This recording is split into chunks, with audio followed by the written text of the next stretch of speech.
Hello, this is going to be my Adobe Premiere tutorial. So the first thing you'll notice is how my workspace looks.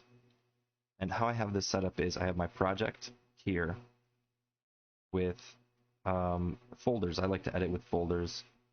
You can just drag folders in, but I think it's easier to have like a folder. This folder only has one item, which is actually kind of hilarious, but if you have folders, you can have them laid out with like thumbnails, screenshots, other things that you need in the project, and then keep your project a little less cluttered. What I should have done is had all of the music in a folder, all of the voiceovers in another folder, and the screenshots should have all been in their own place. But I didn't do that for this project. Titles too can have their own folder. Just keep the project tab very streamlined so you can just grab what you need. Moving to the right, we have effects and effect controls.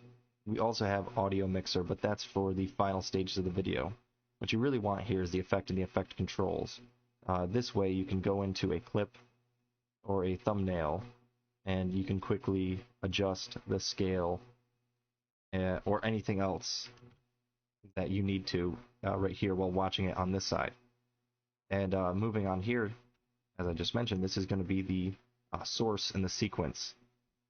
You can set the quality. I keep mine at half to a quarter, but my computer's not so good, so push this as far as you'd like and as far as your computer would run, just so you can see the video clearer. The way I have it set up, half is the sweet spot for me. And finally, we have the audio meters. You can see the audio. And then we have the timeline. Very basic setup.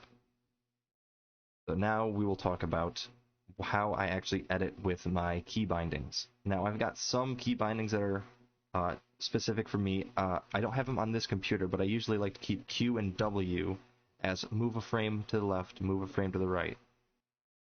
My keyboard shortcuts are right here. My main ones, pretty much the only three I touch, are the razor tool, bound to C, the selection tool, bound to V, and ripple delete, bound to F. They're very close together on the keyboard, so I can keep one hand on the J, K, and L, and one hand on the C and the V, and I slide up to F when I need to edit. So say I have some video here that I want to just edit how it goes.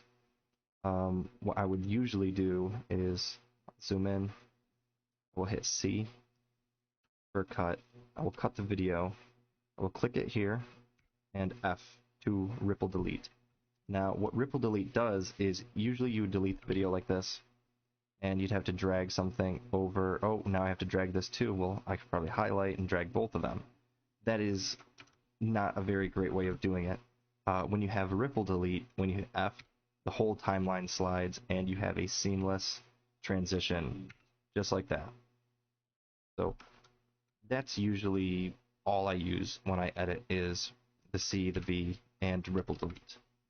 And it gets me by. It's very, very efficient, and it keeps my video from having any negative space where there's no video and no audio. It's a safeguard to prevent that from happening. Yeah, that's all I use. Very simple tutorial, very simple guide. I edit very simply. Thank you guys for watching. I hope this helped with some key bindings, and I hope this brings to light the way I keep my Adobe Premiere laid out. I really like this, and I've stuck with this for years. It's always worked for me. If you want to tweak this to have it work for you a little bit better, I would also highly recommend doing what makes you comfortable. That's one of the key things to video editing, is making it comfortable for yourself. So thank you guys for watching. Best of luck in all of your editing.